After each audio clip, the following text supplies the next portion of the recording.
अस्सलाम वालेकुम वरहमतुल्लाहि वबरकातुहू। दोस्तों, आउं आहियां अली हसन अब्बासी।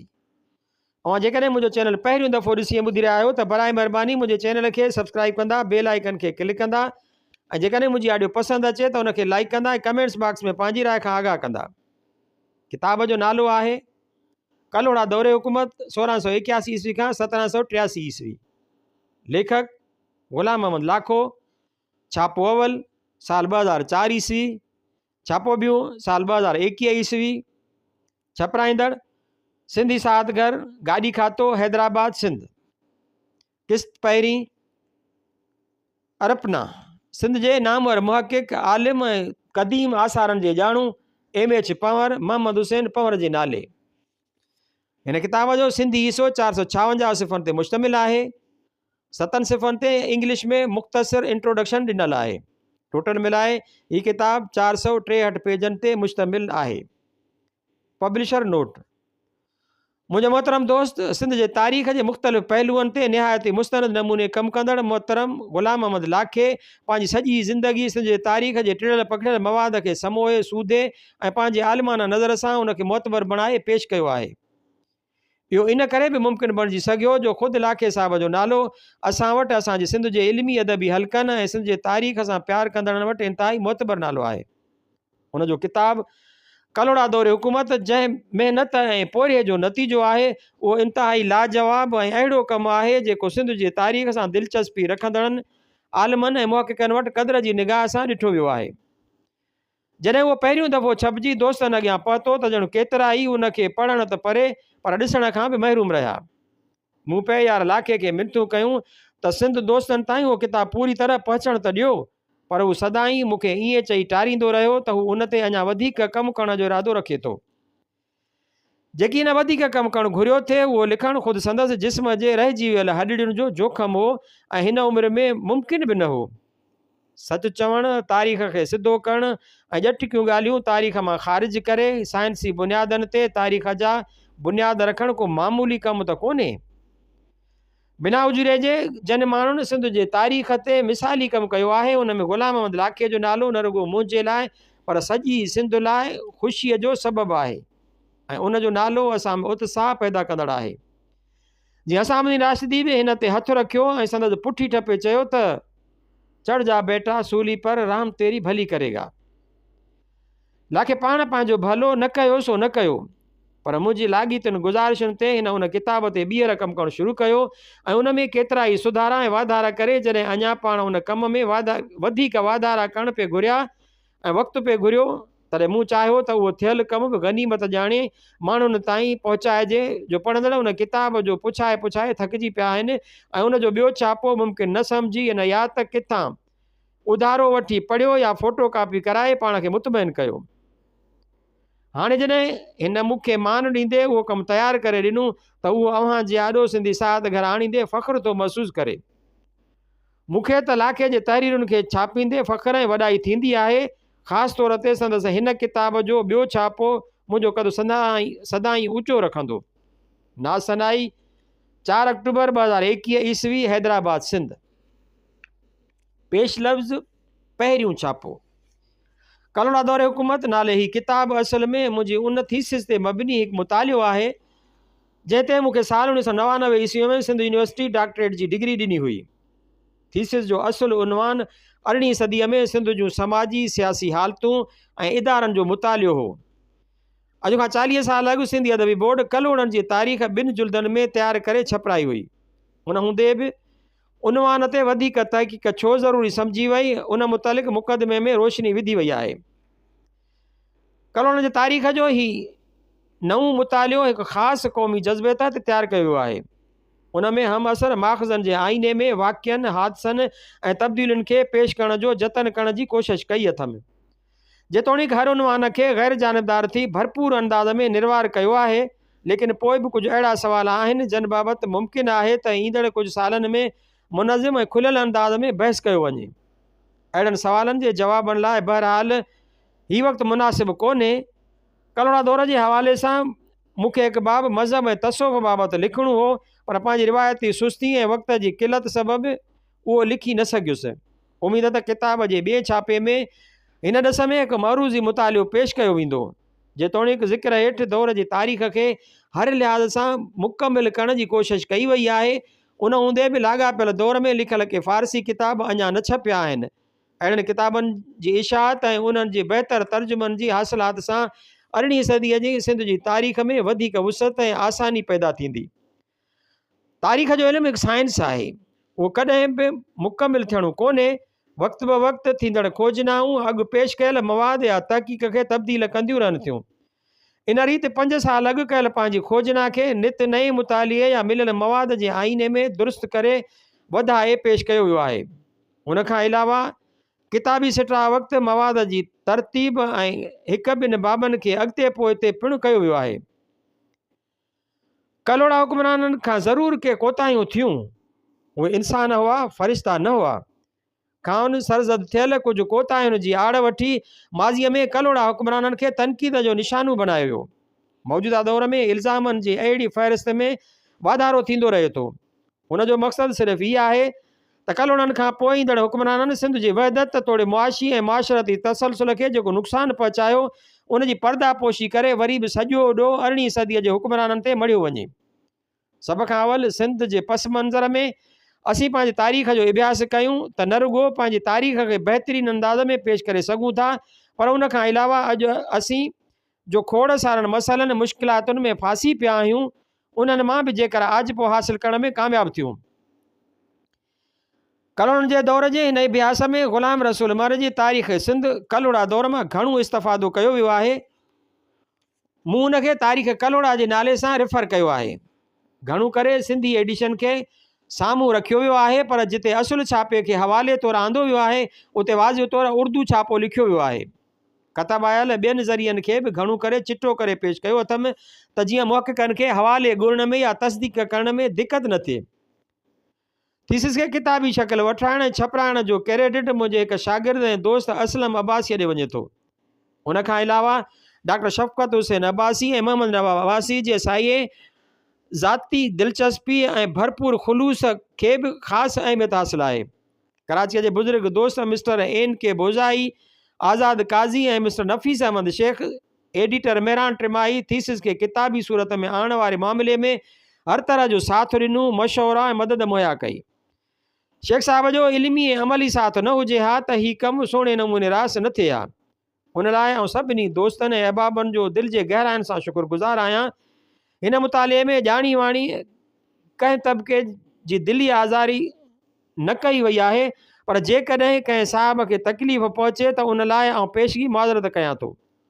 ग़ुलाम मोहम्मद लाखो, मई 2004 ईस्वी।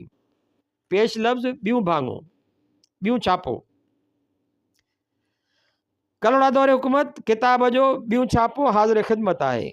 किताब जो पहिरियों छापो ॾिसंदे ॾिसंदे मार्केट में अणलभ थी वियो। पढ़ंदड़ पारां किताब जी तलब थियणु शुरू थी। इरादो हो त समूरे मवाद ते नज़रसानी करे नओं छापो तयारु कजे, पर ईअं न थी सघियो। किताब जे ॿिए छापे में ज़िक्र हेठि दौर जी मज़हबी हालतुनि ऐं तसौफ़ जे बारे में हिकु बाब जे वाधारे जी ख़्वाहिश हुई, लेकिन उन उनवान ते मौजूदा दौर में सच लिखणु कंडनि जे सेज ते वेहणु बराबरि थींदो, छो त पाकिस्तान खे हुक्मराननि अहिड़ी माॻ ते पहुचाए छॾियो आहे जो कुझां त काफ़र, माठ कयां त मुशरिक। हिन छापे लाइ कुझु इंसानी ग़लतियुनि ऐं कुझु कंप्यूटर जे कोताहियुनि जे अज़ाले करण लाइ के सिफ़ा ॿीहर कंपोज़ कराया विया आहिनि। उन्हनि समय कुझु ज़िक्र जोॻियूं ॻाल्हियूं हिन रीति आहिनि। सिफ़े 57 ते ठटे जी 27 नंबर मुग़ल सूबेदार जे नाले खे दुरुस्त निर्वार कयो वियो आहे। सिफ़े 364-65 मखदूम अबुल हसन कबीर जे बारे में मालूमात खे हिक हंधि आणे दुरुस्त तरह सां निर्वार कयो वियो आहे। सिफ़े 373 ते मखदूम मोहम्मद हाशिम जे बारे में कुझु ॻाल्हियुनि खे दुरुस्त कयो वियो आहे।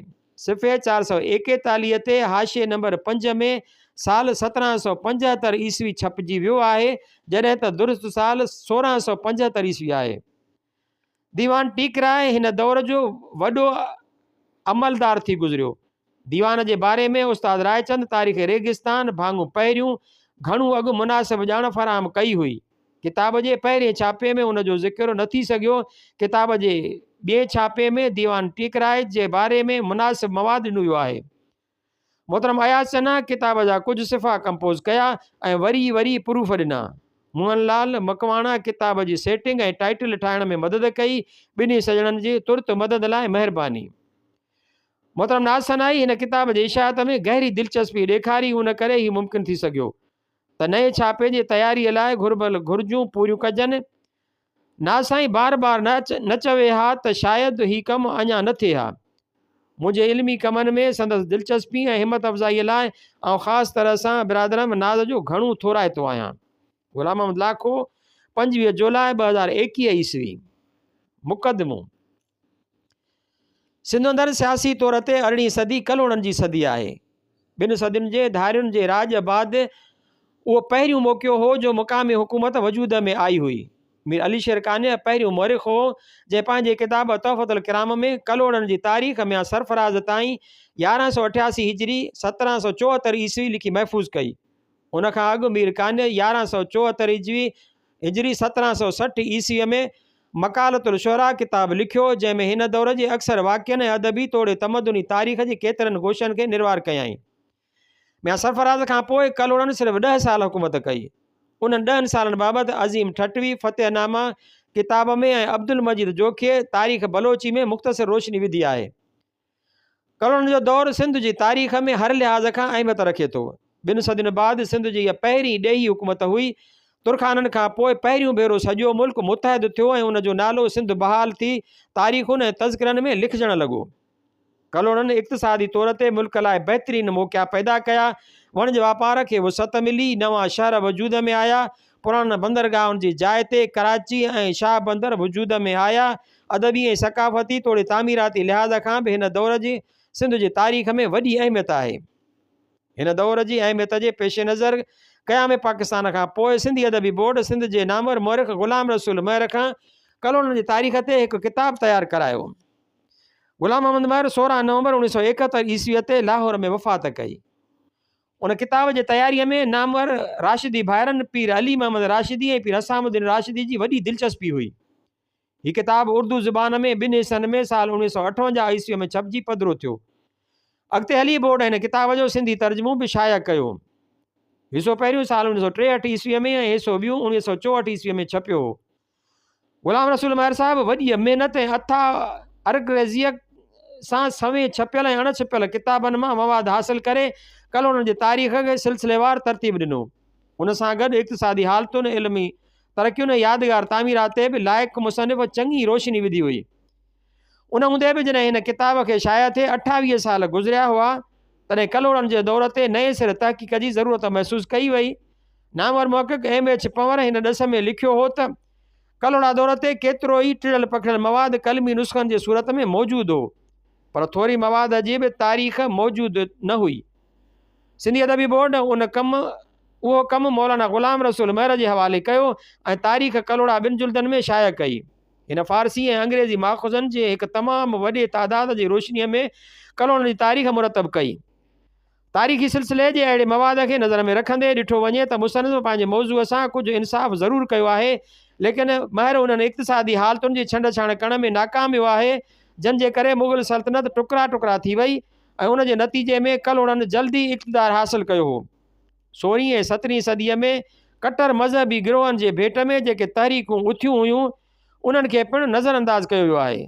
डेरा गाज़ी ख़ान ऐं सिब्बी जे कबीलनि मां कलोड़नि फ़ौज जे लाइ जेका भर्ती कई हुई, उन जे नतीजे खे पिणु ज़ाहिर न कयो वियो आहे। कलोड़ा वाह खोटाइण में माहिर हुआ, पर उन्हनि जे करे जेका नई ज़मीन आबादीअ हेठि ईंदी हुई उहा जागीरदारनि जे हवाले कई वेंदी हुई। उन किताब में उन जे तबिके बाबति चङो ख़ासो मवाद हुजणु खपंदो हो। हाणे उन किताब खे शाया थींदे 28 साल थिया आहिनि, तंहिं करे कलोड़नि जी तारीख़ ते हिकु नई किताब लिखण जी ज़रूरत आहे। M.H. पंवर सिंध जी तारीख़ ऐं आसार क़दीमा ते तहक़ीक़ ऐं इशाअत, सिफ़ो 194-95, रिसालो महराण नंबर 2, साल 1984 ईस्वी। ग़ुलाम रसूल महर जे किताब खां पोइ कलोड़नि मुतलिक़ हमसर तारीख़ी माख़ज़ असुल फ़ारसी ज़ुबान में एडिट थी छपिजी चुका आहिनि।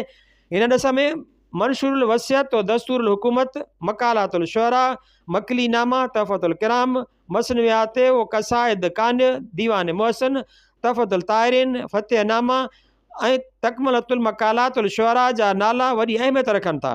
हीअ किताब सिंधी अदबी बोर्ड शाया कया ऐं हाणे उन्हनि मां अक्सर किताबनि जा तर्जुमा बि छपिजी चुका आहिनि।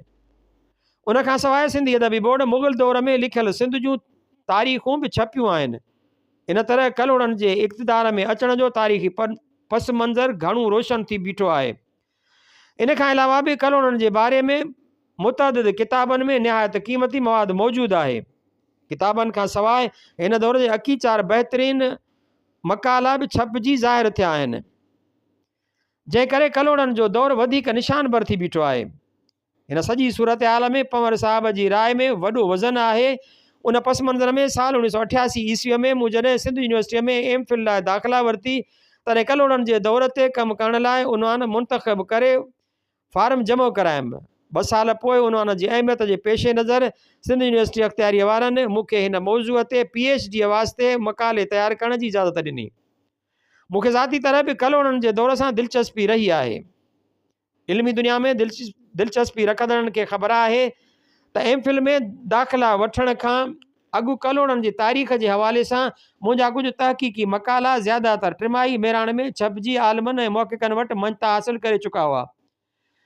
मौज़ूअ जे इंतिख़ाब करण खां पोइ मूं जॾहिं तहक़ीक़ जी रिथा तयारु कई तॾहिं डॉक्टर अंसार ज़ाहिद ख़ान जो किताबु history and culture of Sindh मुंहिंजे साम्हूं हो।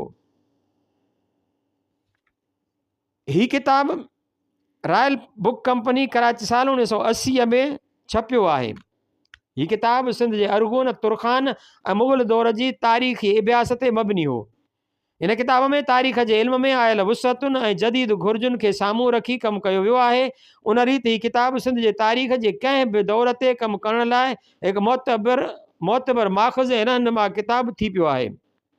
इन तरह पंवर साहब जी राय जे आईने में ऐं पिणु अंसार ज़ाहिद ख़ान जी बहितरीन तहक़ीक़ खे साम्हूं रखी कलोड़नि जे दौर जे हर पहलू खे निर्वार करण लाइ मूं पंहिंजे मक़ाले जो सिटरा हिन रीति तयारु कयो। बाब पहिरियों सिंध ते हिकु नज़र, बाब ॿियूं मुग़ल दौर में सिंध जूं हालतूं, बाब टियों सिंध जे मंज़रनामे ते कलोड़नि जो उभिरणु, बाब चौथों कलोड़ा हुक्मरान, बाब पंजूं हुकूमत ऐं उन जा इदारा, बाब छहों मुख्य अमलदार ऐं नामवर सिपह सालार, बाब सतूं इक़्तिसादी ऐं समाजी हालतूं, बाब अठूं तालीम ऐं अदब, बाब 9 तामीराती यादगार। पहिरें बाब में सिंध जे नाले, जाग्राफियाई सूरत हाल ऐं समन जे दौर जे ख़ात्मे ताईं 927 हिजरी 1520 ईस्वी मुल्क जी तारीख़ ते मुख़्तसर रोशनी विधी वई आहे। ॿिए बाब में कलोड़नि खां अॻु वारी सिंध ते तफ़सीली रोशनी विधी वई आहे जॾहिं मुल्क ते अरगुननि तुरखाननि ऐं मुग़लनि जी हुकूमत हुई। उन रीति कलोड़नि खां अॻु वारी सिंध जी तारीख़ी हालतुनि जो मारूज़ी तजियो कंदे ही ॾेखारियो वियो आहे त उहे कहिड़ियूं हालतूं हुयूं जिन में कलोड़नि खे मक़ामी इक़्तिदार हासिलु करण में कामयाबी हासिलु थी। टे बाब में कलोड़नि जे हसब नसब ख़ानदान जे ॿिनि शाख़ुनि यानी त कलोड़नि ऐं दाऊद पोटनि में तक़सीम, कलोड़नि जी गुमनामी ऐं पोइ सियासी जदोजहद ते जदीद तहक़ीक़ ऐं मवाद जे आईने में बहस करे हिन ख़ानदान जी इब्तिदाई इतिहास खे उजागर कयो वियो आहे। चोथें बाब में कलोड़ा हुक्मराननि ते कलम खयो वियो आहे। इब्तिदा में हिन ॻाल्हि ते बहस कयो वियो आहे त पहिरियों हुक्मरान केरु हो, उहो हुकूमत में कीअं आयो ऐं उहो बि त कलोड़नि जी हुकूमत जो आगाज़ कहिड़े साल में थियो।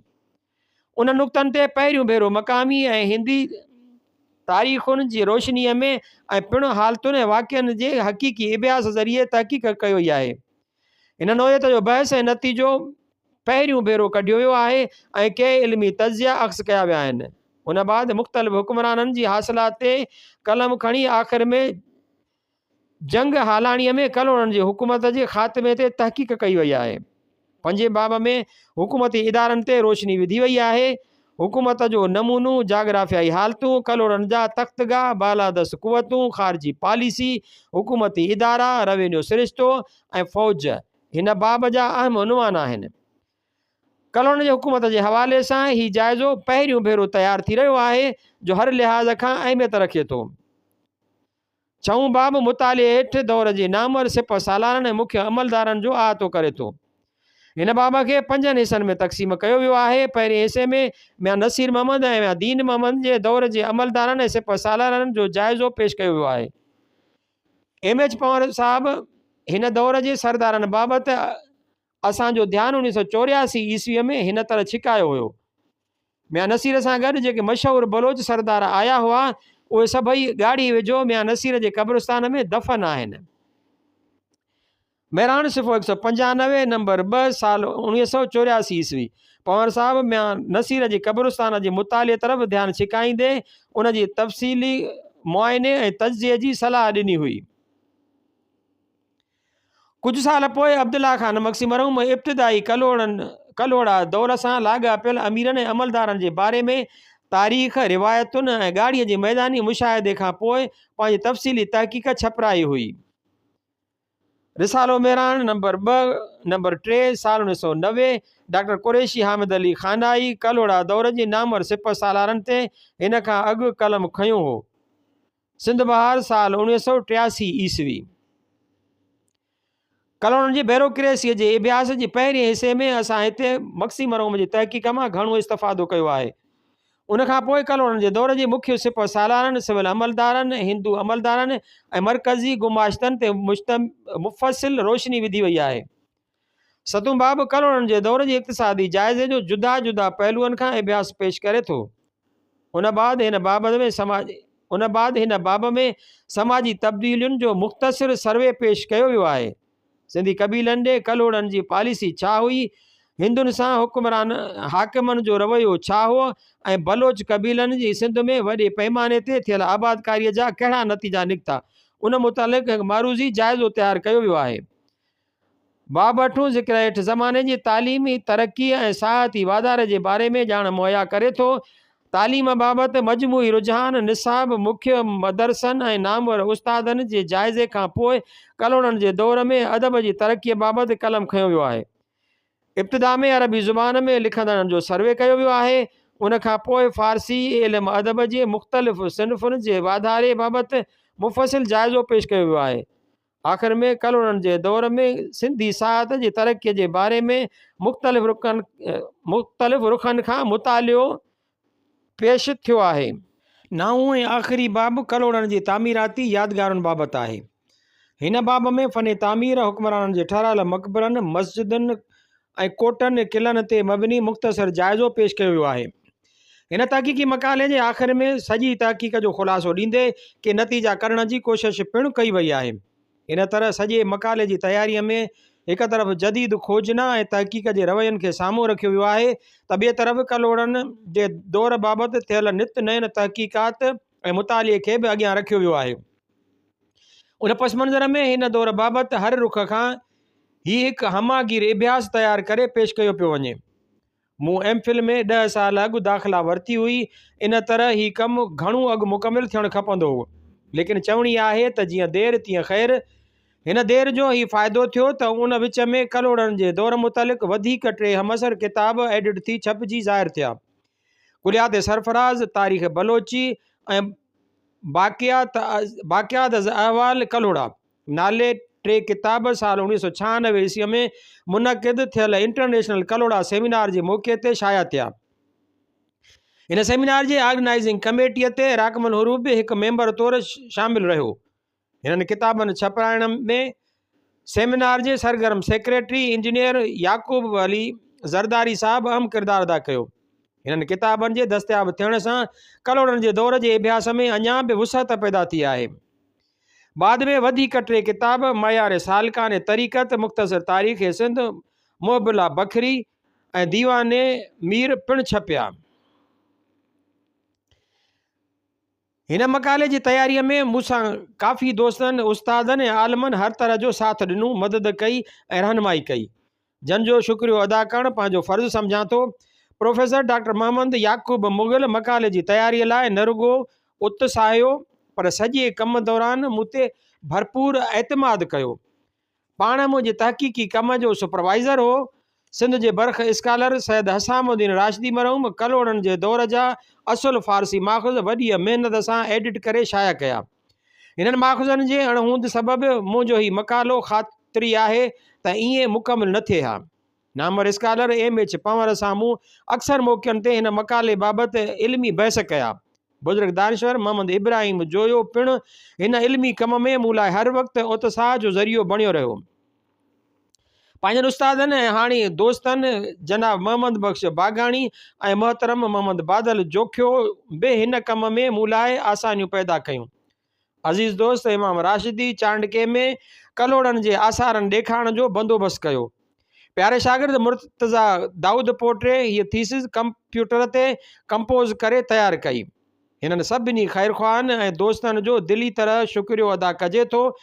हिन थीसिस तयारु कंदे मूं पंहिंजी ज़ाती कुतुबखाने मां इस्तफ़ादो कयो आहे। उन करे रिवायती तरह आख़िर में रिफ़र कयल कुतुबखाननि जा नाला ॾियण बजाए मूं बिब्लोग्राफ़ी शामिलु कई। कलोड़ा दौरे हुकूमत 1681 ईस्वी खां 1783 ईस्वी। कुझु पेजनि ते कलोड़ा दौर जे मुख़्तलिफ़ इमारती तामीराती यादगारुनि मक़बरनि मस्जिदनि क़िलनि ऐं कलोड़ा हुक्मराननि जूं कुझु तस्वीरूं ॾिनल आहिनि जंहिंजो तफ़सील हिन रीति आहे। मक़बरो मियां आदम शाह कलोड़ो, मक़बरो मियां दीन मोहम्मद कलोड़ो, जामिया मस्जिद ख़ुदाबाद दादू, जामिया मस्जिद गाड़ी, मक़बरो मियां यार मोहम्मद कलोड़ो। मुग़ल दौर में सिंध जी इंतज़ामी जोड़जक and atlas of the Mughal empire तां वरितल मियां नूर मोहम्मद कलोड़े जी तस्वीर। मियां नूर मोहम्मद कलोड़े जे दौर में सिंध जूं हदूं, सिंध जे सरहदुनि खे पोइ नादिर शाह नुक़सानु पहुचायो। मोहम्मद अतर ख़ान कलोड़े जी तस्वीर। क़बर मोहम्मद अतर ख़ान ज़ुबैदा गर्ल्स कॉलेज हैदराबाद। मियां ग़ुलाम शाह कलोड़े जी तस्वीर। सिंध मियां ग़ुलाम शाह ख़ान कलोड़े जे दौर में शिकारपुर उन दौर में अफ़गानियुनि जे कब्ज़े में हुई। क़िलो मीरगढ़ नज़द जोधपुर।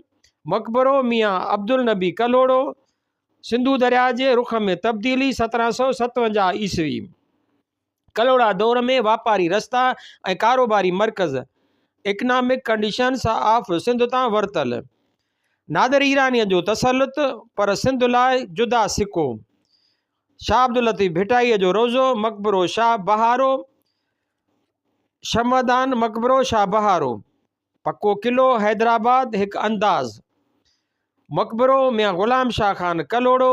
मक़बरो मोहम्मद सरफराज़ ख़ान कलोड़ो। मक़बरो मियां ग़ुलाम नबी कलोड़ो उमरकोट जो क़िलो। मक़बरो मियां नूर मोहम्मद कलोड़ो। मोहम्मद मुरादियाब ख़ान कलोड़े जी तस्वीर। चबूतरो मोहम्मद मुरादियाब ख़ान कलोड़ो। मक़बरो मियां नसीर मोहम्मद कलोड़ो। मक़बरो मियां इलियास कलोड़ो। मक़बरो मियां शाह मोहम्मद कलोड़ो। काशीअ जो बहितरीन नमूनो जामिया मस्जिद ख़ुदाबाद दादू।